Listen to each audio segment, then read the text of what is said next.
ஆமென். அவருடைய கிருபை இன்றைக்கு வருகிறது. ஆமென். அதனால தான் நாங்கள் இன்றைக்கு இங்கே இருக்கிறோம். ஆமென். அவருடைய கிருபை இன்றைக்கும் இருக்கிறது. அதனால தான் இன்றைக்கு இந்த இடத்துல நாங்கள் வந்து நிற்கிறோம்.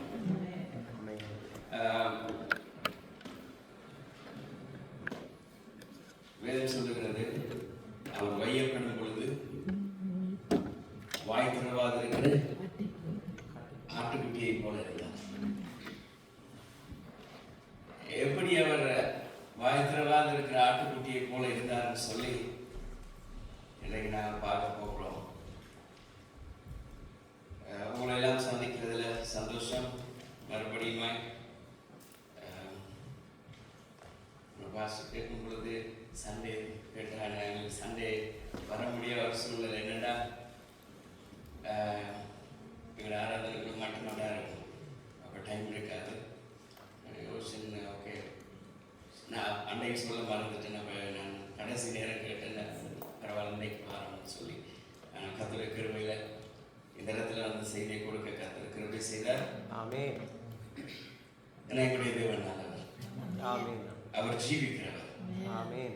இன்னைக்கு எல்லாரும் தூக்கமாக இருந்தாலும் கருப்பு உடுத்தி வெள்ளை உடுத்தி தூக்க முகத்தோட ஒரு கூட்டம் அழுது கொண்டே இருப்பாங்க. அன்றைக்கி 4 முழுக்க அழுவாங்க. ஆனால் கர்த்தர் எங்களை என்ன செய்திருக்கிறார்? கடந்த நாளில் நான் ஒருத்தரோட காய்ச்சி இருக்கும்போது சொன்னார்,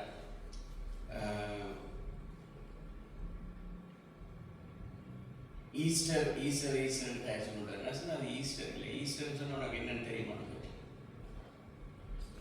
ஈஸ்டருக்கு அர்த்தம் என்னன்னு தெரியுமா? இந்த உலகம் எங்களை என்ன செஞ்சுட்டு அப்படியே வேறு திசைக்கு கொண்டு போயிட்டு. என்னது? கர்த்தராகிய இயேசு கிறிஸ்து எங்களுக்காக மரித்தார், உயிர் தெழுந்தார், இன்றும் எங்களோடு ஜீவிக்கிறார் என்ற அந்த செய்தியை அப்படியே மறைச்சிட்டு இந்த உலகம். குட் ஃப்ரைடேன்னு சொல்லி குட் ஃப்ரைடே இயேசு சிலுவைக்கு போன நாள். அவர் சிலுவையிலே இருக்கிறார், மரித்துட்டார். அந்த நிலைமையில இன்னைக்கு கொண்டு வந்து விட்டுட்டாங்க. என்னன்னா இன்னைக்கு கிறிஸ்தவர்களும் யாரை பார்த்தாலும் ஹாப்பி ஈஸ்டர். குட் ஃப்ரைடேக்கு யாரும் வாழ்த்து சொல்ல மாட்டாங்க, ஹாப்பி குட் ஃப்ரைடேன்னு சொல்ல மாட்டாங்க. ஏன்? துக்கம். என்ன துக்க வீட்டில் போயிட்டு துக்கம் தானே விசாரிக்கணும், எப்படி இருக்கிறீங்க கேட்கல, சந்தோஷம். ஆனா கர்த்தர் சொல்றார், அவருடைய வார்த்தை வந்து எங்களுக்கு சொல்லுகிறது, அவர் மரித்தார், மரித்தேன், ஆனாலும் இதோ சதா காலங்களில் அவரே சொல்லிட்டார். மரித்தவரே எழும்பி வந்து சொல்லிட்டார். பிறகு என்னத்துக்கு மரித்தவரை திரும்பவும் நாங்கள் மறைக்க வச்சு கொண்டே இருக்கிறோம் ஒரு வருஷம். நேற்று பின்னேரம் பார்த்தா சிலர் சிலுவையை தூக்கி கொண்டு ஒரு பவனி போவாங்க, சிலர் இன்றைக்கு காலையில் போவாங்க. இதெல்லாம் எதுக்காக? ஆனா உயிர்த்ததை பெருசா யாரும் யோசிக்க மாட்டாங்க. நாங்கள் திருப்பிக் கொள்வோம். 1 கொரிந்தியர் 5வது அதிகாரம் 7வது வசனம். 1 Corinthians chapter 5 verse 7.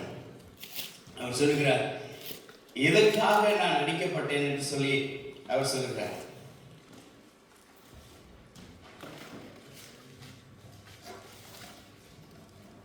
ஆகையால் நீங்கள் புளிப்பில்லாதவர்களாய் இருக்கிறபடியே புதிதாய் பிசைந்த மாவாயிருக்கும்படிக்கு பழைய புளித்த மாவை புறம்பே கழித்து போடுங்கள். ஏனெனில் நம்முடைய பாஸ்காவாகிய கிறிஸ்து நமக்காக பலியிடப்பட்டிருக்கிறாரே. இந்த இடத்துல பவுல் சொல்லுகிறார், பழைய மாவை கழித்து போடுங்கள். உங்களுடைய பழைய வாழ்க்கையை, பழையதை கழித்து போடுங்கள். ஏனென்றால் இது புதிதாய் பிசைந்தமா. இப்ப நாங்கள் எல்லாரும் புதிதாய் பிசைந்தமா, புது மறுபிறப்படைந்திருக்கிறோம். இயேசு கிறிஸ்துவினுடைய சிலுவை மரணத்திலே நாங்கள் மறுபடியும் பிறந்திருக்கிறோம். அந்த மறுபடி பிறந்ததை அவர் நிறைவு கூறும்படியாக அவர் சொல்றார், நீங்க பழைய மாவோட எப்படி இருப்பீங்களா இருந்தா அவங்களோட புது மாவும் புளிச்சு போயிடும். அதுக்கு பிறகு நல்ல ரொட்டி சாப்பிட முடியாது, புளிப்பு ரொட்டி தான் சாப்பிட முடியும். அப்ப இன்னைக்கு ஏன் இந்த பவுல் ஏன் இப்படி சொல்றாருன்னு சொன்னா, அவர் அந்த யூத சமூகத்துக்குள்ள அவர் வாழ்ற பொழுது அவர் சொல்றார், நீங்க எல்லாம் பழையமா புளித்தமா, இன்னும் நீங்க புளித்தபடியே தான் இருக்கிறீங்க. நீங்க யோசிக்கிறதெல்லாம் புளிப்பா தான் யோசிக்கிறீங்க. எதையுமே புளிப்பு இல்லாம யோசிக்கிறது இல்லை. அவர் சொல்றார், பழச களைஞ்சி போட்டுருங்க. இப்ப நீங்க வந்திருக்கிறதோ புதிய இடத்துக்கு வந்திருக்கிறீங்க, புதிதாக வந்திருக்கிறீங்க, புதிய பிறப்பை பெற்று வந்திருக்கிறீங்க. அவருக்குள் நீங்க எல்லாரும் புதிதாக்கப்பட்டிருக்கிறீங்க. அவர் சொல்றார், எங்களுக்காக அந்த பஸ்கா அடிக்கப்பட்டிருக்கு. ஏன் இந்த பஸ்கா அடிக்கப்பட்டது? பழைய ஏற்பாட்டில் அவர் சொல்றார், யூதர்களுக்கு அவர்களுக்கு நினைவுபடுத்தும்படியாக இந்த காரியத்தை சொல்றார். நீங்க எப்படி இஸ்ரவேல்ல இருந்து வரும் பொழுது உங்களுடைய தலைச்சங்கள் எல்லாம் சங்கரிக்க கூடாதுன்னு சொல்லி இயேசு கிறிஸ்து உங்களுக்கு அடையாளமாக ஒரு காரியத்தை கொடுத்தாரோ, அதே போல எப்படி உங்களுடைய தலைச்சன் பிள்ளைகளும் சரி, உங்களுடைய தலைமுறையாய் நீங்கள் வருகிற சந்ததியும் சரி, இதுக்கு பிறகு ஒருவரும் அழியக்கூடாதுன்றதுக்காக தான் எங்களுடைய பஸ்காவாகிய ஆடு சிலுவையில் அடிக்கப்பட்டது. நீங்க ஒவ்வொரு வருஷமும் ஒவ்வொரு தரம் பாவம் செய்யும் பொழுதும், ஒவ்வொரு தரமும் குற்றம் செய்யப்படும் பொழுதும், ஒவ்வொரு தரமும் நீங்கள் சமாதானத்தை செய்யும் பொழுதும், பாவ நிவர்த்தி செய்யும் பொழுதும் பலி செலுத்த வேண்டி இருந்தது. எத்தனை பலிகள் இருக்கு தெரியுமா? பழைய ஏற்பாட்டில் எத்தனை பலிகள் இருக்கு? 7 விதமான பலி இருக்குது. 7 விதமான பலி செலுத்தணும். இந்த 7 விதமான பலி செலுத்துறதா இருந்தா இன்னைக்கு வாங்குற சம்பளமே காணாது. ஏன் தெரியுமா? ஒவ்வொரு பலிக்கும் ஒவ்வொரு ஆட்டுக்குட்டியை வாங்க போனா எங்களுடைய சம்பளம் காணாது. ஏன்னு சொன்னால் இதுதான் நியதி, இதுதான் வேதத்தினுடைய நியதி. அப்ப நியாயப்பிரமாணம் கொடுக்கப்பட்டிருக்கு. நீ பாவம் செய்தால் இந்த பாவ நிவர்த்தி செய்யணும். குற்றம் செய்திருந்தால் குற்ற நிவாரணி பலி செலுத்தணும். பாவத்துக்கும் குற்றத்துக்கும் வித்தியாசம் இருக்கிறது. ஓகே, இப்ப ஒரு சமாதான உடன்படிக்கை பண்ணணுமா இருந்தால் சமாதான பலியை நீ செலுத்தணும். இப்ப இந்த 7 பலிகளை செலுத்த போனா எங்களுடைய நிலைமை மோசமாயிருக்கு. அது ஆண்டவருக்கு தெரியும். அவர் எங்களையும் நினைத்து இருக்கிறார். அந்த காலத்துல மட்டும் இல்லை, இந்த காலத்துல எங்களையும் அவர் யோசிச்சிருக்கிறார். அதனாலதான் அவர் என்ன செய்யறார்? வரப்போகிற நன்மைகளுக்குரிய காரியத்தை எங்களுக்காக செய்திருக்கிறார். இதுல பவுல் ஒரு வார்த்தை யூஸ் பண்றார், பாஸ்காவாகிய ஆட்டுக்குட்டி அடிக்கப்பட்டது. பாஸ்கா என்ன? பாஸ்கா என்ன? புளிப்பில்லாத அப்ப பண்டிகை. அதனாலதான் சொல்றாரு, நீங்க புளித்தமா இல்ல, புளிக்காத மாவா இருங்க. ஏன்னா அன்னைக்கு பாஸ்கா அன்னைக்கு நீங்க புளித்த மாவை கொண்டு வரக்கூடாது வீட்டுக்குள்ள. நீங்க உங்களுடைய வீட்டுக்குள் இருக்கிற சகல புளித்த மாவையும் நீங்கள் கரித்து போடுங்க. ஒன்று வீட்டுல இருக்கக்கூடாது. புளித்தமா வீட்டுக்குள்ள இருக்கக்கூடாது. புதிதாய் பிசைந்தமா அன்றையில இருந்து 7 நாளைக்கு புளிப்பில்லாத அப்ப பண்டிகை. அதான் அந்த பாஸ்கா. அது அப்படியே என்ன செஞ்சது? லத்தீன் மொழியில மொழிபெயர்க்கும் பொழுது பாஸ் ஓவரா வந்தது. ஆனா எங்களுடைய தமிழ் வேதத்தில் அப்படியே பாஸ்காண்டே இருக்குது. சில காரியம் அப்படியே ஒரிஜினல் எப்படி இருக்கோ அதே போல தமிழ் மொழியிலும் இருக்குது. அப்ப இன்னொரு மொழிபெயர்ப்புல அவர்கள் எப்படின்னு சொன்னா, அநேக மொழிபெயர்ப்பு இருக்குது. NIV இருக்குது, கிங் ஜேம்ஸ் வெர்ஷன் இருக்கு. இன்னொரு மொழிபெயர்ப்பு அது எப்படின்னு சொன்ன லிட்ரல் டிரான்ஸ்லேஷன். எப்படி அந்த ஒரிஜினல் மேனுஸ்கிரிப்ஷன்ல எப்படி இருந்ததோ அது போலவே அப்படியே மொழிபெயர்த்துவாங்க. கிராமர்லாம் பார்க்கறது இல்லை, முன்னால பின்னால அதெல்லாம் இல்லை, இருக்கிறது எப்படி அப்படியே போட்டுருவாங்க. அது எப்படி சொல்றதுன்னா, ஆகவே பஸ்கா பண்டிகையின் போது புளிப்பில்லாத புதிய மாவு கலவை கிடைப்பதற்காக யூதர்களாகிய நாங்கள் எங்கள் வீடுகளில் இருந்து பழைய புளிப்பை வெளியேற்றுவதை போலவே நீங்களும் அத்தகைய தீயவற்றை உங்களிலிருந்து வெளியேற்ற வேண்டும். அவ்வாறு செய்யுங்கள், அப்பொழுது நீங்கள் உண்மையாகவே பரிசுத்தவான்களாக இருக்க முடியும். ஏனெனில் மெய்யாகவே பரிசுத்தவான்கள் என்று எனக்கு தெரியும். யூதர்கள் தங்கள் தலைப்பிள்ளைகள் கொல்லப்படுவதில் இருந்து தேவன் அவர்களை காப்பாற்றுவதற்காக முதல் பஸ்கா பண்டிகையின் போது ஆட்டுக்குட்டிகளை பலியிட்டதை போலவே நம்முடைய பாவங்களுக்காக நாம் தண்டிக்கப்படுவதிலிருந்து தேவன் நம்மை காப்பாற்றுவதற்காக பஸ்காவாகிய கிறிஸ்து நமக்காக பலியிடப்பட்டார். அதுல இன்னொரு காரியத்தை சொல்றாங்க, தம்மையே தியாகம் செய்தார்.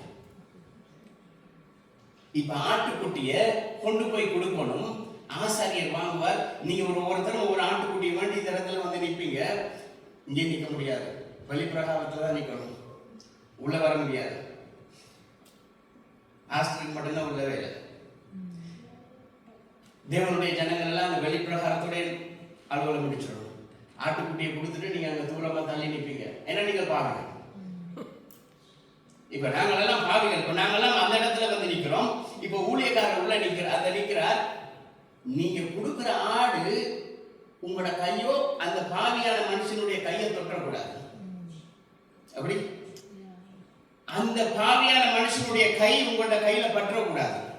நீங்க அந்த ஆட்டை கொண்டு வந்து கட்டிடுவீங்க. அவர் அதை எடுத்து பழி செலுத்தி ரத்தத்தை சிந்தி பழி செலுத்தும் பொழுது அந்த ரத்தத்தை இந்த 4 மூலையிலையும் பூசிடுவார். அவர் ஒதுங்கிடுவார். ஏன்னா அவர் ஆசாரி. நீங்க வந்து அதை தொட்டு உங்களுடைய பாவத்தாங்க மூடிடணும்னா எப்பயும் திறந்து பார்க்கலாம். இதான் நியாயப்பிரமாணம்.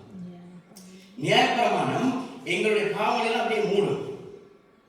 ஆனால் இந்த புதிய பஸ்கா, இந்த புதிய ஆட்டுக்குட்டி அது மூடல, அது கழுவிட்டு.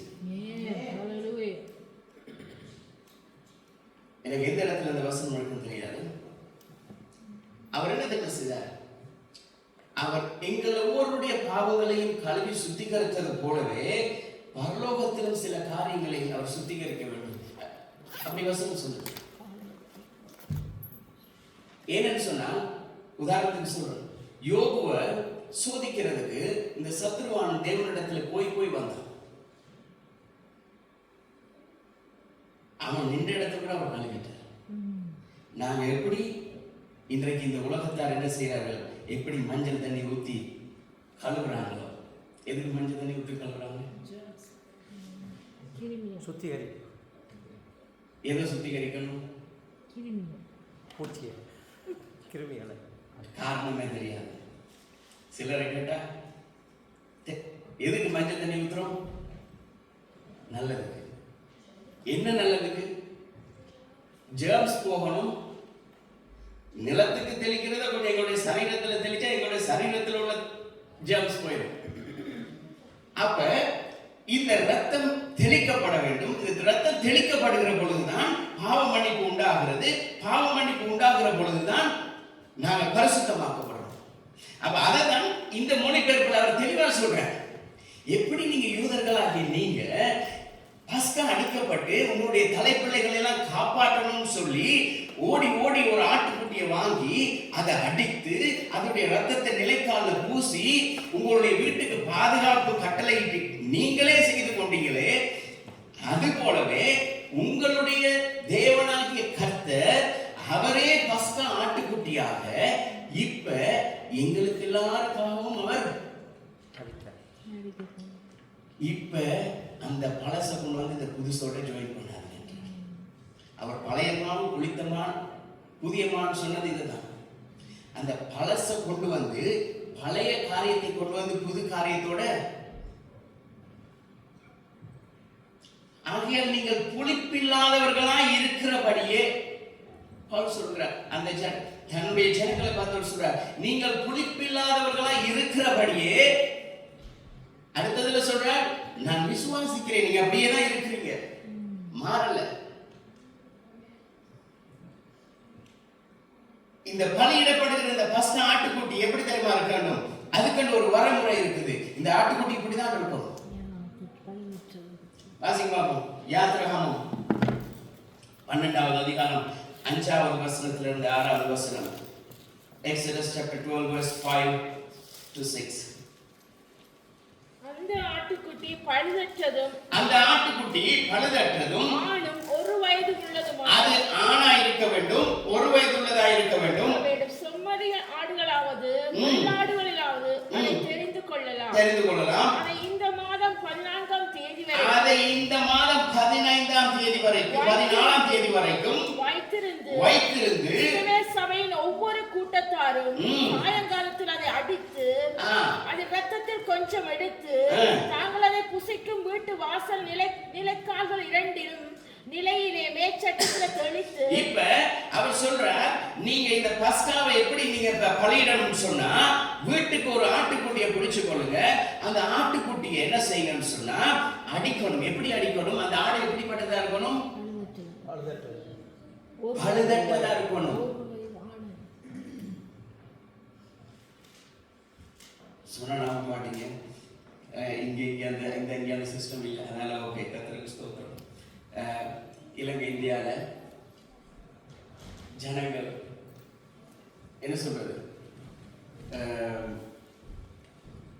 பாரம்பரியம் கைவிடக்கூடாது. அதான் சொல்றாரு, புளித்த மாவை இந்த புளிப்பில்லாத மாவோட நீங்க இணைக்காதீங்கன்னு சொல்றேன். உங்களுடைய தசம பாகத்திலும் காணிக்கையிலும் கடுகு, வெந்தயம், சீரகம், பருப்பு, ஆட்டுக்குட்டி எல்லாம். இப்ப என்ன செய்வாங்கன்னு சொன்னா, 10 கோழி இருக்குன்னு சொன்னா ஒரு கோழி கத்தருக்கு கொடுத்துருவோம். அது எப்படிப்பட்ட கோழியா இருக்கு தெரியுமா? ஆசிரியர் வீட்டை வந்து 4வது நாள் அந்த கோழி சரி.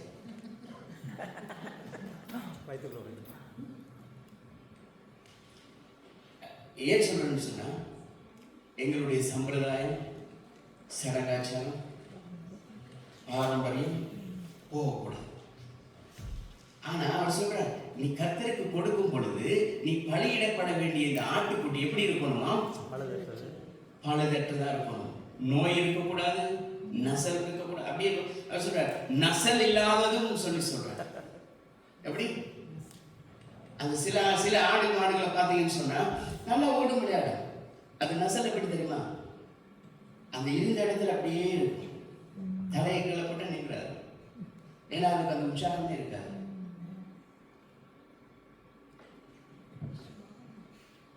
பழுதற்றதும் அடுத்தது 1 வயதுள்ளதா இருக்கணும். ஏன் தெரியுமா? அந்த 1 வயது ஆட்டு சின்ன பிள்ளைகளுக்கு, அதனை இயேசு சொன்னார், சிறு பிள்ளைகள் இடத்துல வர்றதுக்கு அனுமதி இல்லை.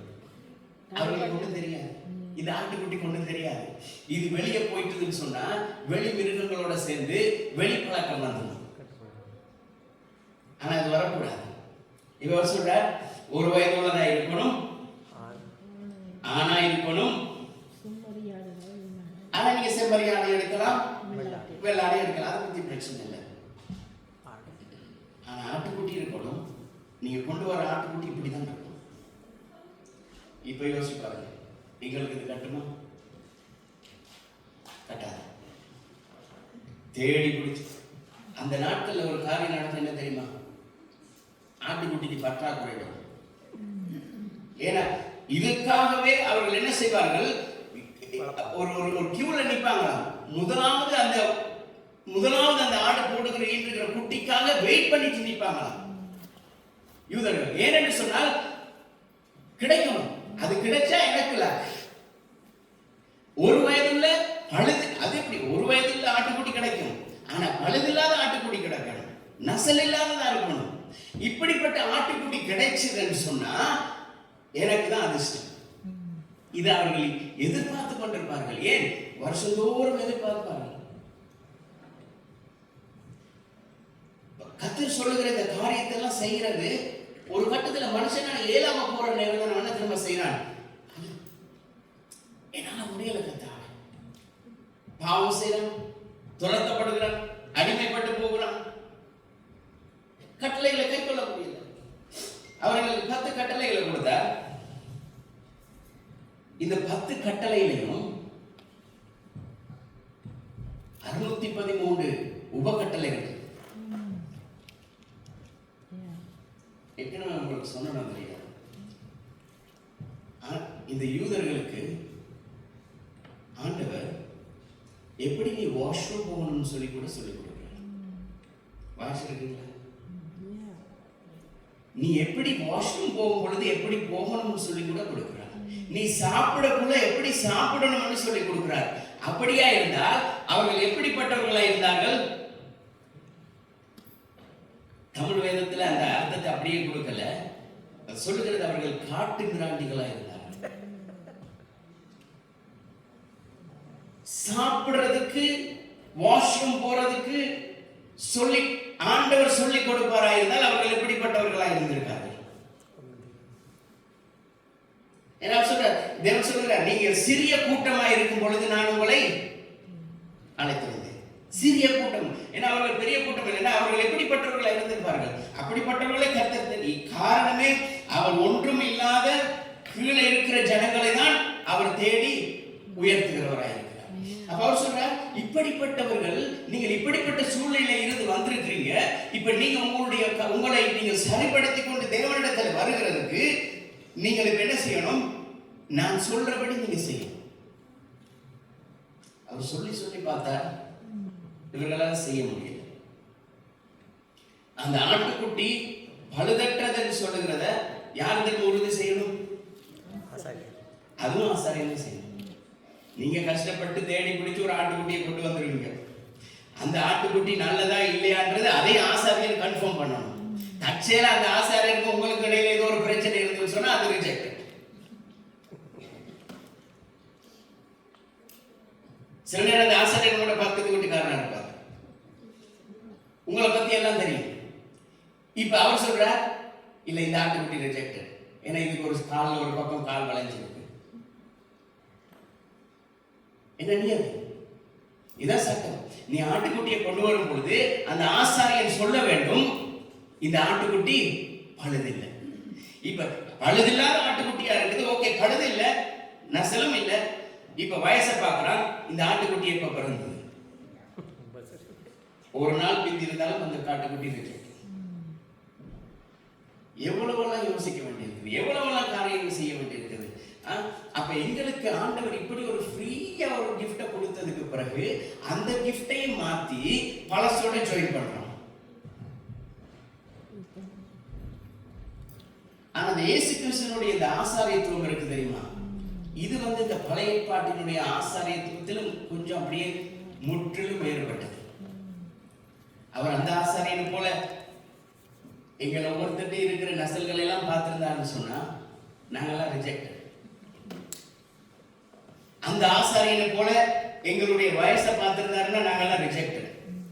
ஒவ்வொரு வீட்லயும் தலைச்சல் பிள்ளைகளை மட்டும் பெற்றிருந்தாரு அப்படிதான் இருக்கும். நான் தலைச்சல் பிள்ளைப்படியா எனக்கு கத்தரை என்ன தள்ளி கொண்டிருக்கேன். ஆமென். இப்ப யோசிங்க, அந்த வீட்டுல மூத்த பிள்ளையா இருந்தா அந்த மூத்த பிள்ளைக்கு தான் இடம். ஆனா இன்னைக்கு சில வீடுகள் அந்த பிரச்சனை இருக்கு. கத்தர் மாட்டிட்டு எல்லாவற்றையும் சிலுவையில முடித்துட்டேன்னு சொல்லியும் இன்றைக்கு அந்த தலைப்பிள்ளைக்கு இன்றைக்கு வீட்டுல பெரிய சலுகை தான். மற்ற பிள்ளைக்கு பிரச்சனை, மற்ற பிள்ளைகளை ஏழு கணக்கு எடுக்கிறது. ஆனா கத்தர் என்ன திரும்ப செய்தார்? எல்லாவற்றையும் மாட்டினார். உனக்கு அவ்வளவு ஒரு வயது ஆட்டுக்குட்டியே வேணும் இல்லை, 1 வயதோ 2 வயதோ 10 வயதோ ஆட்டுக்குட்டி தான். எனக்கு அது தேவை. உனக்கு நசல் இருக்குதோ இல்லையோ, பிரச்சனை இருக்குதோ, முடமா இருக்கிறதோ, எப்படி இருக்கிறதோ, அதை பற்றி எனக்கு பிரச்சனை இல்லை. அந்த முடமான ஆட்டுக்குட்டியை நான் சரி செய்து அந்த ஆட்டுக்குட்டி வாழ்வதற்கு வழி செய்வேனே தவிர அந்த ஆட்டுக்குட்டியை எனக்காக தான் சொல்லி நான் கேட்க மாட்டேன். அவர்கள் பாவம் உள்ளவர்களா இருந்தார்கள். அந்த இஸ்ரவேல் ஜனங்கள் பாவம் உள்ளவர்களா இருந்தார்கள், பாவத்திலே ஊறிக்கொண்டிருந்தார்கள். ஏன்னு சொன்னா அவர்கள் செய்ய மீண்டும் மீண்டும் மீண்டும் மீண்டும் மீண்டும் பாவம் செய்ய செய்ய செய்ய செய்ய செய்ய மீண்டும் மீண்டும் பழி செலுத்திக் கொண்டே இருக்கணும். 1000 பாவம் செஞ்சு 1000 பழி செலுத்தி ஆகணும். ஆனா 1000 பழி செலுத்த முடியாது. ஏன் தெரியுமா? கியூல நிப்பாங்க. இப்ப எல்லாம் ஈஸி இல்ல. இப்ப முழங்கால் போட்டு இருக்கிற இடத்துல முழங்கால் போட்டு அப்பா பிதாவை சொன்ன கர்த்தர் எங்களுக்கு மரணத்துல சொல்லுவார். ஆனா ஆட்டுக்குட்டி இருக்குது, பழுதும் இல்லை, நசலும் இல்லை. இப்ப நீங்க கியூல நிக்கணும். எதுக்கு? உங்களுடைய டர்ன் வரும் வரைக்கும் நீங்க வெயிட் பண்ணணும். உங்களுக்கு முன்பாக கொஞ்சம் பேர் நிற்கிறாங்க பழி செலுத்துறதுக்கு. உங்களோட டர்ன் வர நேரம் ஆட்டுக்குட்டியும் பழசாய் எவ்வளவு பிரச்சனை. இப்ப இந்த ஆட்டுக்குட்டி 1 வயதுள்ள ஆட்டுக்குட்டி பழுது இல்ல.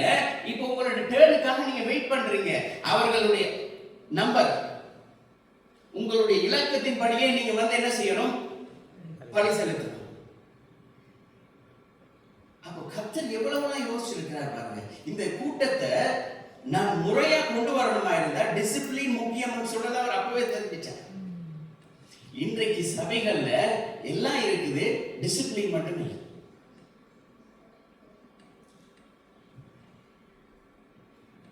உதாரணமா சொல்றேன், என்ன துக்க நாளில் அதனால சொல்லலாம். சபைக்கு வரும் பொழுது நீங்க இப்படிதான் உடுத்தி கொண்டு வரணும், அழகா உடுத்தி கொண்டு வரணும். இது கர்த்தருடைய சமூகம். கர்த்தருடைய சமூகத்தில் வரும் பொழுது பயத்தோடும் பக்தியோடும் உண்மையோட வரணும். அப்ப நீங்க இப்படியெல்லாம் வரணும்னு சொன்னா அடுத்த கிழமை அவங்க வர மாட்டாங்க. எங்களுக்கு இயேசு கிறிஸ்து வேணும், ஆசீர்வாதம் வேணும், சந்தோஷம் வேணும், சமாதானம் வேணும், டிசிப்ளின் வேணும். இன்றைக்கு சத்தியம் எங்க இல்லாம இருக்கிறதோ அங்கதான் ஜனங்கள் சீர்கெட்டு போகிறாங்க. சத்தியத்தை சரிவர கொடுக்கும் பொழுது கேட்கிறவன் கேட்கணும். அழகாக அந்த வார்த்தை சொல்றாரு, அவர்கள் செவித்தினர் உள்ளவர்கள், கேட்கக்கூடாதபடி செவித்தினர். இன்றைக்கு அனைவரும் தான் செய்யறாங்க. என்னன்னு சொல்றார், குட் ஃப்ரைடே எல்லாரும் எப்படி வரணும், 7 வார்த்தைகள் எல்லாரும் மனசுல ஓடும். பாஸ்டர் இருக்கிறார், 7 வார்த்தைகள் கொடுக்க போறார். இயேசு கிறிஸ்து 7 வார்த்தை சொல்லல, 7 வாக்கியம் தான் சொன்னார். சில அவர் ஒரு தரம் வாய் திறந்து ஒரு சென்டென்ஸ் தான் சொல்றாரு. மன்னிங்கள்னு சொல்லல, தாயேன்னு சொல்லல. அவர் சொல்றார், ஸ்திரியே இதோ ஒரு வாக்கியம். இன்னைக்கு பாருங்க, இந்த வாக்கியத்தை வார்த்தையா மாத்தி அந்த வார்த்தையை திருப்பி திருப்பி போட்டு ஜனங்கள் சத்தியத்தை கேட்கக்கூடாது. இது யார் கொண்டு வந்தது தெரியுமா? பாரம்பரியம். ஒவ்வொரு வெள்ளிக்கிழமையும் இந்த இடத்துல வரும் பொழுது 7 ஊழியக்காரர் வந்து 7 வார்த்தையை சொல்லணும். அதை ஜனங்கள் கேட்டு போவோம். அடுத்த வருஷம் வருவாங்க, இதே திரும்ப 7 வார்த்தை. இந்த காரியம் என்ன செஞ்சுட்டு தெரியுமா? இப்ப வாக்குத்தத்தம், இந்த மாதத்துக்கான வாக்குத்தத்தம், இந்த நாளுக்கான வாக்குத்தத்தம், இந்த வார்த்தை என்ன செய்யுது? அப்படியே மாறி மாறி மாறி மாறி மாறி மாறி வந்து எங்களுடைய வாழ்க்கையினுடைய நோக்கத்தையே மாற்றுது. இன்றைக்கு இந்த ஒரு காரணத்தினாலதான் இன்னைக்கு இந்த உலகம் தேவனுடைய பக்கம் இருந்து உலகம் பக்கம் அப்படியே திரும்பி கொண்டிருக்கு. இன்னைக்கு வார்த்தையை கேட்கிறவங்களுக்கு ஒன்றும் பிரச்சனை இல்லை, வார்த்தையை பிரசங்கிக்கிற எல்லாருக்கும் பிரச்சனை வரும். நம்ம எல்லாருக்கும் தெரியும், இஸ்ரவேல்ல ஒரு சட்டம் இருக்குது, என்ன தெரியுமா? இயேசு கிறிஸ்துவை பத்தி நீங்க அறிவித்தாலே உங்களுக்கு சிறை தண்டனை கன்ஃபார்ம். அது எங்களுடைய தேசத்துல நடந்துச்சு. சாத்தான் என்ன செஞ்சிட்டான்? இங்க மட்டும் கொண்டு வந்துட்டான். அடுத்த ஸ்டெப்ல நிக்குது. அடுத்த ஸ்டெப் போய் அப்ரூவ் ஆயிட்டேன்னு சொன்னா சில வார்த்தைகளை நம்மளோட பேச முடியாது. பேசினா நீங்களே எனக்கு விரோதமாக எழுப்பலாம். ஆனா இந்த சட்டம் வர முதல்ல எழுப்புறாங்க. ஏன் தெரியுமா? சத்தியத்தை கேட்கக்கூடாதபடி அவருடைய காதுகள். ஆனால் இயேசு சொல்றார், நான் உங்களுக்காக வந்தேனே. நான் பழைய பாட்டு என்ன தெரியுமா? இன்னைக்கு பழைய பாட்டெல்லாம் அப்படியே மறைஞ்சு போயிட்டு பாருங்க. ஏன்னா பழைய பாட்டுகள் அர்த்தம் இருக்கு. ஒரு பாட்டு இருக்கு தெரியுமா? உனக்காக நான் மறித்தேனே, எனக்காக என்ன செய்தார்? ஒவ்வொரு நாளும் எங்களை பத்தி கேட்கிறார். அவர் எங்கள்கிட்ட கேட்கணும் பண்ண அவசியம் இல்லை. அவர் எங்கள்கிட்ட எதையும் எதிர்பார்த்து அவர் எதையும் செய்யல. அவர் சொல்றார், நான் உனக்காக மறித்தேனே, நீ எனக்காக என்ன செஞ்ச? அவர் எங்கள்கிட்ட இருக்கிற பொண்ணையோ பொருளையோ எதையுமே கேட்கல. அவர் என்னத்தை கேட்கிறார்? எங்களுடைய உள்ளத்தை கேட்கிறார். உன்னுடைய உள்ளத்துல நீ எனக்காக நீ எதை செய்த? உன்னுடைய உள்ளத்துல எனக்காக நீ எந்த காரியத்தை? அப்ப அந்த காரியம் அவர் எதிர்பார்க்கிறது எங்கள்கிட்ட இருக்கிறதான்னு சொல்லி எங்களுக்கு ஒரு கேள்விக்குறி. இப்போ ஒவ்வொரு நாளும் காலையில இந்த பாட்டு ஞாபகம் வச்சுக்கொள்ளுங்க. அடுத்த குட் ஃப்ரைடே வரும் வரைக்கும் இப்போ ஒவ்வொரு நாளும் ஆண்டவர் முடத்தில் வந்து கேட்க போகிறார், உனக்காக நான் மறித்தேன், எனக்காக என்ன செய்தார்? யார்கிட்டயாவது கதைக்க கூடாது. 10 மணித்தியாலம் போனை காதில் வச்சுட்டு இருக்கீங்களே, அந்த 10 மணித்தியாலத்துல ஒரு தரமாவது இயேசு கிறிஸ்துவை பத்தி அவர்கிட்ட சொன்னீங்களா? அதுதான் அவர் எதிர்பார்க்கிறார்.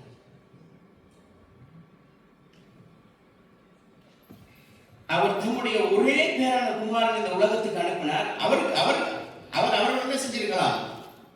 அவருக்கு இருந்த செல்வ செழிப்போட, சுகத்தோட, சந்தோஷத்தோட தன்னுடைய பிதாவுடைய வலது பாரசத்துல கால் மேல கால் போட்டு இருந்திருக்கலாம். அவர் ஏன் வரணும்? அவர் தான் அழகான உலகத்தை படைச்சார். உலகத்தை உருவாக்கி மனுஷனை படைத்தார். தம்முடைய சாயலாம் தன்னுடைய ரூபத்தின்படியே ஒரு மனுஷனை படைத்து சொன்னார், இவன் இங்க இருக்கிறான். இந்த உலகத்தின்படி நான் சொல்றேன். இப்ப மூத்த குமாரன் அங்க பரலோகத்துல இருக்கிறார் அப்பாட்ட. இப்ப இளைய குமாரனுக்கு ஒரு வீட்டை கட்டி அவர் கொடுத்துட்டார். நீ இந்த வீட்டை வச்சு சந்தோஷமா வாழ்ந்து கொள். இந்த இரண்டாவது குமாரனுக்கு வாழவே தெரியல. இருக்கிற வீட வித்து குடிச்சு அழித்துட்டு ஒண்ணுமில்லாம நிற்கிறான். இப்ப ஒண்ணுமில்லாம நிற்கக்குள்ளதான் மறுபடியும் அவர் என்ன தெரியுமா செய்யறார்? மூத்த குமாரன் அனுப்புறார். தகப்பனோ வரணும், தகப்பனுக்கு இவனோட போ. நான் இவனை நல்லா தானே வைத்திருந்தேன், ஆனா இவன் என்னுடைய சொல்ல கேட்காம. இப்ப அவர் சொல்றார், இப்ப மூத்த குமாரன் இதை புரிஞ்சுட்டார். புரிஞ்சுட்டு வந்து சொல்றார், தகப்பனுடைய இருதயம் அவனுக்கு தெரியும். மூத்த குமாரன் அவர் சொல்றார், அவர் வந்தார். இப்ப அப்பாவுடைய கோபத்தை பார்த்து இங்க வந்து பழி தீர்க்கணும்னு சொல்லிதான் வந்தார் இந்த பூமிக்கு. தகப்பனுடைய மனவேதனைக்கு பழி தீர்க்கும்படியாக தான் இந்த உலகம். ஏன்னு சொன்னால் வேதம் சொல்லுகிறது, நியாயம் தீர்க்கும் அதிகாரம் முழுவதையும் தேவன் குமாரனுக்கு கொடுத்திருந்தார்.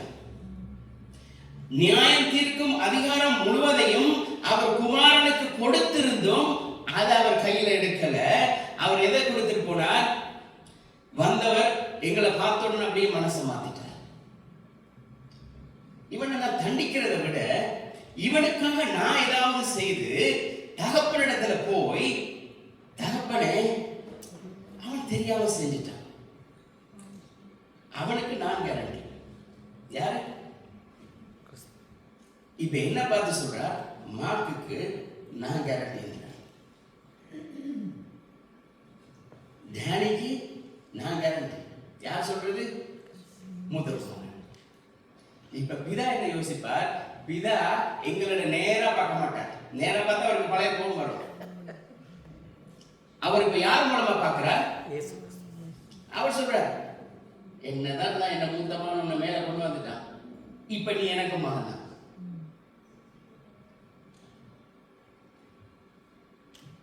இதான் இயேசு கிறிஸ்து அந்த கெட்ட குமாரன் உண்மையில இந்த உலகத்துக்கு சொன்னார். இதை சொன்னதுக்கு ஒருத்தர் சொன்னார், இது ஒரு ஊமை தானே பிரதர், இதுல என்ன இருக்கு? என்னுடைய மனசுல நினைச்சேன், இந்த மனுஷன் இந்த பூமியில உயிர் வாழ்றதுக்கே தகுதி இல்லை. ஏன்னு சொன்னால் அவர் அவ்வளவு பெரிய ஒரு சத்தியத்தை ஒரு உவமையில எப்படி தெளிவா சொல்றார். தேவனுடைய வார்த்தைக்கு ஒரு பயம் இல்லை. வாசிக்க பார்ப்போம். எபிரேயர் 7வது அதிகாரம் 26வது வசனம். ஏன்னா ஜனங்கள் மீண்டும் மீண்டும் பழிசு, ஏன்னா அவருடைய மனுஷனுடைய இருதயத்தின் நினைவுகளெல்லாம் அவருடைய சிறு வயது முதலே பொல்லாததா இருக்கிறது. ஆகவேதான் அவர் என்ன செய்கிறார்? மனுஷன் மறுபடியுமாய் பழி செலுத்த வேண்டி இருந்தது. ஏன்னா அவன் பலவீனமான மனுஷன். ஆனா அவரோ தேவனுடைய குமாரனாய் இருந்தார். வாசிங்க Hebrews chapter 7 verse 26. பரிசுத்தரும் குற்றமற்றவரும் மாசில்லாதவரும் பாவிகளுக்கு விலகினவரும். ஐ எப்படி வாசிங்க? பரிசுத்தரும் குற்றமற்றவரும் மாசில்லாதவரும் பாவிகளுக்கு விலகினவரும் வானங்களிலும் உயர்ந்தவருமாய் இருக்கிற இவ்விதமான பிரதான ஆசாரியரே நமக்கு ஏற்றவராய் இருக்கிறார். அவர்கிட்ட ஏதாவது இருக்குதா? அதான் சொன்னேன், இந்த ஆட்டுக்குட்டி பழுதற்றதா இருக்கணும், ஒரு வயது நிரம்பினதா இருக்கணும், ஆணா இருக்கணும். இவர்கிட்ட எல்லா குவாலிட்டியும் இருக்குது. அந்த ஆட்டுக்குட்டிக்கு இருக்க வேண்டிய எல்லா குவாலிட்டியும் அவருக்கு இருக்கு. பாவமற்றவர் பாவிகளோட தான் வாழ்ந்தார், குற்றவாளிகளோட தான் வாழ்ந்தார், வியாதியஸ்தர்களோட தான் வாழ்ந்தார், கண் தெரியாதவர்களோட தான் வாழ்ந்தார். ஆனா இவர் கொஞ்சம் வேறுபட்டவர். ஆனா அவர் எப்படி வேறுபட்டவர்? தேவனுடைய குமாரனாய் இருந்தும் அந்த மகிமையெல்லாம் தேவன் தனக்கு கொடுத்தார் என்கிற அந்த அந்த என்ன சொல்றது, அந்த தற்பெருமையினால அதை மிஸ்யூஸ் பண்ணல. வந்து தேவன் பிதாவுடைய அதிகாரம் எனக்கு இருக்கிறது என்கிறத அவர் மிஸ்யூஸ் பண்ணல. எங்கேயும் அவர் என்ன செய்கிறார்? எங்களுக்காக எதை செய்யணுமோ அதை அழகாக செய்து முடிக்கிறார். இந்த வசனத்தை வாசி. எபிரேயர் 1வது அதிகாரம் 3வது வசனம். Hebrews chapter 1 verse 3. இவர் அவருடைய மகிமையின் பிரகாசமும். எவர்? இயேசு கிறிஸ்து அவருடைய பிதா. இயேசு கிறிஸ்து பிதாவினுடைய மகிமையின் சாயலாய் இருந்தும் சொரூபமாய் இருந்தும் அவருடைய தன்மையின் சொரூபமாய் இருந்து சர்வத்தையும் தம்முடைய வல்லமையுள்ள வசனத்தினாலே தாங்குகிறவராய் தம்மை தாமே தம்முடைய பாவங்களை நீக்கும் சுத்திகரிப்பை உண்டு பண்ணி உன்னதத்திலுள்ள மகத்துவமானவருடைய வலது பார்சத்திலே உட்கார்ந்தார். இப்ப அவர் வந்து இந்த பூமியில வந்து நான் ஏன் தியாகம் பண்ணணும், நான் ஏன் மரிக்கணும்னு சொல்லி அவர் கேட்கல. அவர் பிதாவுடைய வலது பார்சத்திலே இருந்த வண்ணமாகவே இருந்திருக்கலாம். அவர் என்ன செய்கிறார்? தன்னுடைய மகிமையின் சுரூபம் நமக்கு தெரியும், இன்னதென்று சொல்லி தெரியும். அது எப்படி இந்த வசனம் இப்படி சொல்லுகிறது? தன்மையின் சொரூபமாய் இருந்தும். அது கிரேக்க பதத்தில் எப்படி தெரியுமா இருக்கு? அதுதான் அவருடைய இயல்பான வாழ்க்கை. எங்கள் ஒவ்வொருத்தருக்கும் ஒரு இயல்பான வாழ்க்கை இருக்கு தெரியுமா? Just like that. அதான் அவருடைய வாழ்க்கை. எப்படி? மகிமையின் சொரூபம், இரக்கத்தின் சிகரம். அதான் அவருடைய சொரூபம், அதான் அவருடைய தன்மை, இயல்பான வாழ்க்கை. ஏன்னா அவருடைய வாழ்க்கையில மற்ற எங்களுடைய வாழ்க்கையில எது இயல்பா இருக்கிறதோ அது போலவே அவருடைய இயல்பான வாழ்க்கை பெர்ஃபெக்ட்டாவே இருக்கணும், பீஸ்ஃபுல்லாவே இருக்கணும், பரிசுத்தமாகவே இருக்கணும். அவர் சொல்றார், நான் பரிசுத்தர், நீங்களும் பரிசுத்தர் சொல்லல, பரிசுத்தராய். present continuous, present continuous. அப்படியா இருந்தா பிரசன்ட்ல நீங்க பரிசுத்தமாய் இருங்க. பரிசுத்தமாய், பரிசுத்தர் என்று சொல்லும் பொழுது பிரசன்ட், பரிசுத்தமாய் இருங்கன்னு சொல்லும் பொழுது கண்டினியூஸ். அவருக்கு தெரியும் நாங்க தவறுவோம், மீறுதல் செய்வோம். ஆனா அவர் சொல்றார், எந்த உங்களால் ஆன மட்டும் எப்படியாவது பரிசுத்தம் பரிசுத்தம் பரிசுத்தம். 7வது அதிகாரம் 27வது வசனம் சொல்கிறது எபிரேயர்ல, அவர் பிரதான ஆசாரியர்களைப் போல முன்பு. இதுல இன்னொரு ஜோக் இருக்கு. ஆசாரியர் நாங்க கொண்டு வர ஆட்டுக்குட்டியை பார்த்து நல்லதா கெட்டதான்னு சொல்லி பார்க்கிற அவர் எங்கட பணியை செலுத்துறதுக்கு முதல் அவர் பணி செலுத்தணும். அவருடைய பாவங்களுக்காக அவர் பழி செலுத்தி தான் அவர் அதுக்கு பிறகு இங்க வரணும். ஏன்னா அவருடைய கால ஒரு சங்கிலி கட்டி இருக்கும். தப்பி தவறி அவர் செலுத்துற பணியில அவர் உண்மையா இல்லாம இருந்தாரா, இங்க மணி அடிக்கிற சத்தம் இல்லாம போயிட்டுன்னு சொன்னா தெரிந்து கொள்ள வேண்டியதான் இந்த ஆசாரியர். இப்ப அதை தூக்குறதுக்கு இன்னொரு ஆசாரியர் வர முடியாது. ஏன்னா அவரும் பரிசுத்தமா இருக்கணும். அதை தூக்க சாதாரண ஒரு மனுஷன், ஏன்னா ஆசாரியர்கள் தூக்க மாட்டாங்க. அதை தூக்குறதுக்கு யார் வரணும்? வேலை செய்கிறவர்கள், அடிமைகள். இப்ப அவர்களுக்கு உள்ள வர முடியாது. இப்ப என்ன செஞ்சிருக்கும்? அவருடைய கால்கள்ல சங்கிலி கட்டி இருக்கும். இப்ப இந்த சங்கிலி அப்படியே, இப்ப இந்த ஆசாரியர்கள் கூட பணி செலுத்த வேண்டிய ஒரு சூழ்நிலை. ஆனா எங்களுடைய ஆசாரியர் எப்படி தெரியுமா? அவரே ஆட்டுக்குட்டி, அவரே ஆசாரியர், அவரே ராஜா. 7வது அதிகாரம் 27வது வசனம் 7:27. பிரதான ஆசாரியர்களைப் போல முன்பு நிமித்தமாகவும் அவர் இந்த சாதாரண ஆசாரியர்களை போல முன்பு தன்னுடைய பாவத்துக்கு ஒரு பலி செலுத்தி, இப்ப இப்படி யோசிச்சு பாருங்க, இயேசு கிறிஸ்து தனக்காக ஒரு தரம் யாரோ ஒருத்தர் அவருக்காக சிலுவையில் அடிக்கப்பட்டுட்டு அதுக்கு பிறகு அவர் எங்களுக்காக போய் சிலுவையில் அடிபட்டது எப்படி இருந்திருக்கும்? இவர் அப்படி இல்லை. இவர் நேரா என்ன செய்கிறார்? முன்பு சொந்த பாவங்களுக்காக தன்னுடைய பாவங்களை நிவர்த்தி செய்துவிட்டு பின்பு ஜனங்களுடைய பாவத்துக்காக பலி செலுத்துகிற ஆசாரியர் எங்களுடைய ஆசாரியர் அல்ல. இவர் என்ன செய்கிறார்? எல்லாருடைய பாவங்களுக்காகவும். அப்படின்னு சொன்னா கிறிஸ்துவுக்கு முன் 29வது வருஷத்துல இருந்து காலம் அப்படித்தானே சொல்லுது. இயேசு கிறிஸ்து சிலுவையில் அறையப்படும் பொழுது அப்படி எத்தனை வருஷம்? கிறிஸ்துவுக்கு பின் எனக்கு கிறிஸ்து பிறந்ததுல இருந்து டைம் மாறிடுச்சு. இப்ப கிறிஸ்துவுக்கு பின் 29-30 அவர் சிலுவையில் அறையப்பட்டார். எனக்கு கிறிஸ்துவுக்கு முன் 3வது வருஷம் அவர் பிறந்தார். அப்ப இப்ப கிறிஸ்துவுக்கு பின் 30வது வருஷத்துல இருக்கும். அது வரைக்கும் நியாயப்பிரமாணம். அவர் எப்ப சிலுவைக்கு போனாரோ அந்த சிலுவையில போய் அவர் பலியிடப்பட்டு அந்த திரைச்சீலை 2ஆக கிழிந்ததோ அன்றில் இருந்துதான் அவருடைய சாப்டர் ஸ்டார்ட் ஆனது பலிகளுக்காக. இப்ப அவர் என்ன செய்றார்? இப்ப ஒரே தரம் பலி. எப்ப வரைக்கும் இந்த பலி செல்லுபடியாகும்?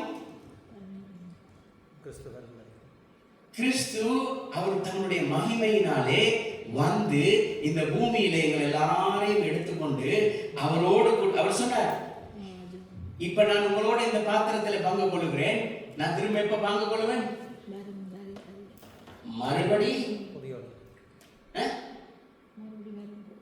மறுபடி நீங்க பிதாவினுடைய வீட்டுல நீங்க வந்து என்னோட பங்கு கொள்ள வரைக்கும் நான் உங்களோட பங்கு கொள்ள மாட்டேன்னு சொல்றேன். பார்க்க போறீங்களா? வாசிங்க.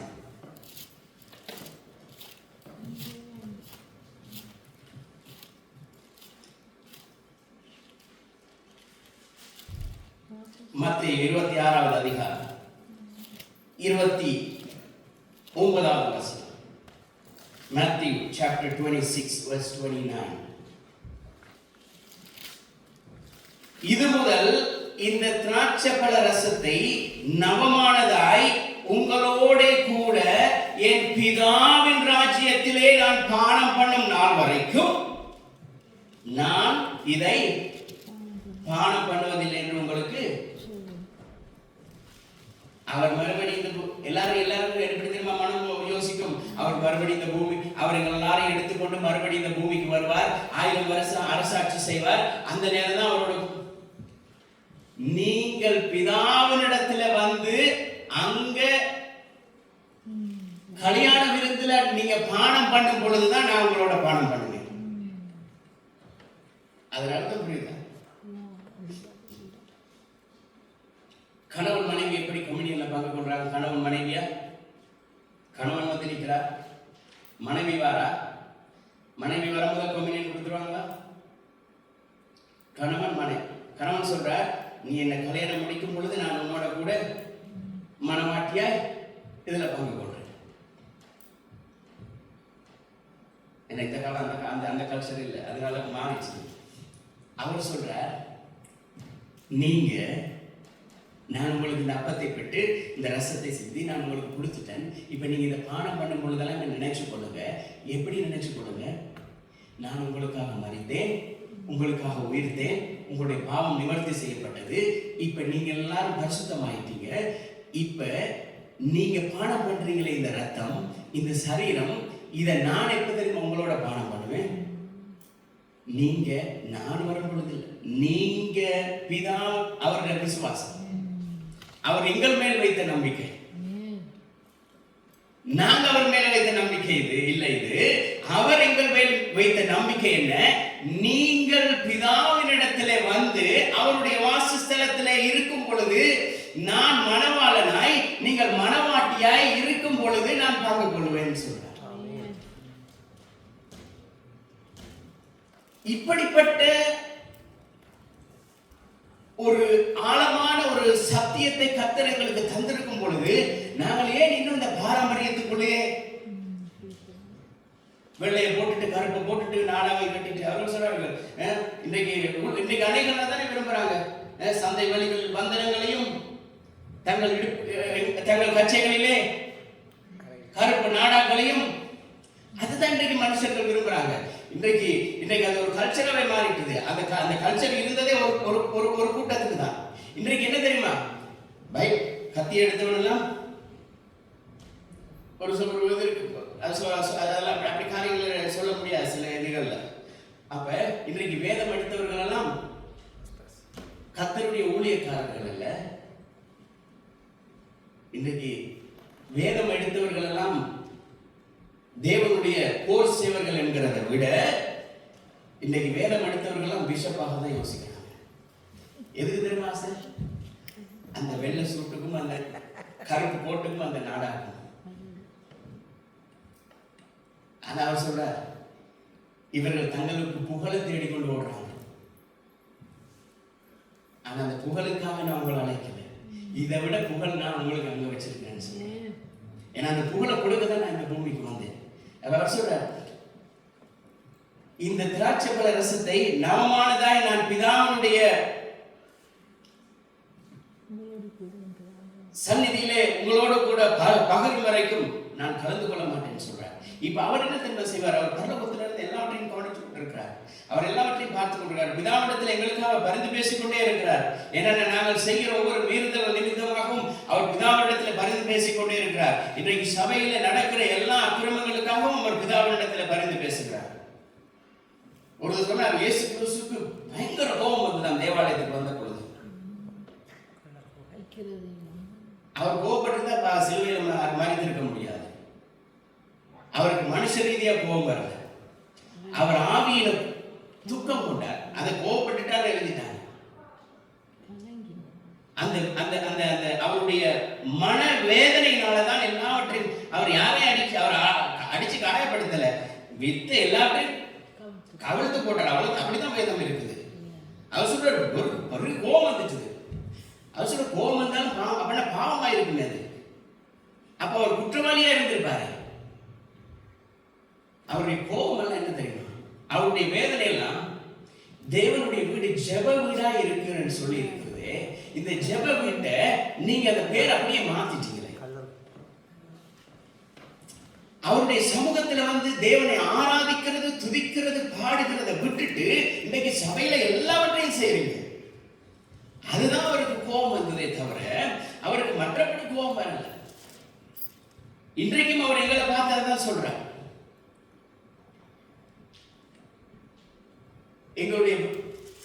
இது எங்களுடைய தேவனுடைய ஆலயம், ஜெப வீடா இருக்கணும் எதிர்பார்க்கிறார். கூட்டும் கும்மாளமா இருக்கிறத அவர் எதிர்பார்க்கல.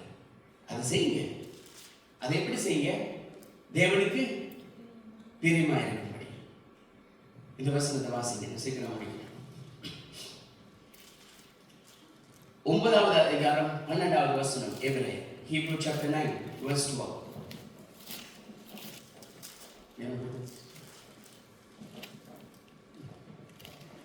வெள்ளாட்டுக்கடா, இளங்காளை இவைகளுடைய இரத்தத்தினாலே அல்ல.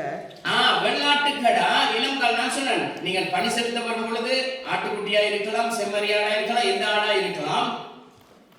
ஆனா இப்ப சொல்றார், நீங்க செலுத்துறபடி, நீங்க சொல்லுகிறபடி வெள்ளாட்டுக்கடா, செம்மறியாடு இதனுடைய இரத்தத்தினால் அல்ல, நம்முடைய சொந்த இரத்தத்தினாலே. அவர் தம்முடைய சொந்த இரத்தத்தினாலே ஒரே தரம் மகா பரிசுத்த, ஒரே தரம் அந்த சங்கிலியை கட்டிக்கொண்டு 10 தரம் இங்க வாரதும் அவர் பலி செலுத்தி, அதுக்கு பிறகு எனக்காக அவர் பலி செலுத்துறதுக்காக அல்ல. இவர் என்ன செய்கிறார்? ஒரே தரம் உள்ள போனவர்,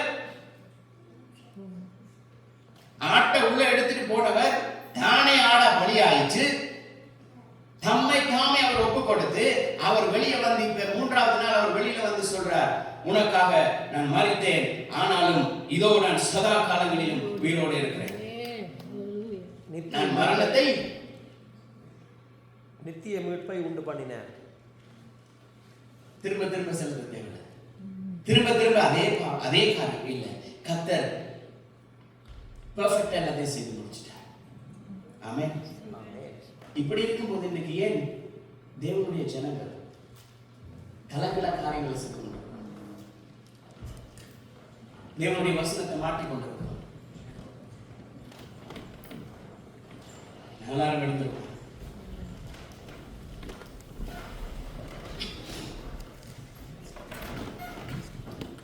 என்ன தெரியும் சொல்றாங்க? 3வது தேவாலயம் கட்டப்படும், பலிகள் செலுத்தப்படும்.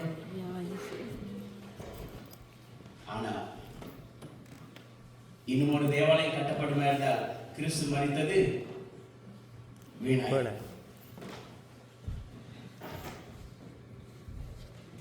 கர்த்தாவே இயேசுவின் 9:30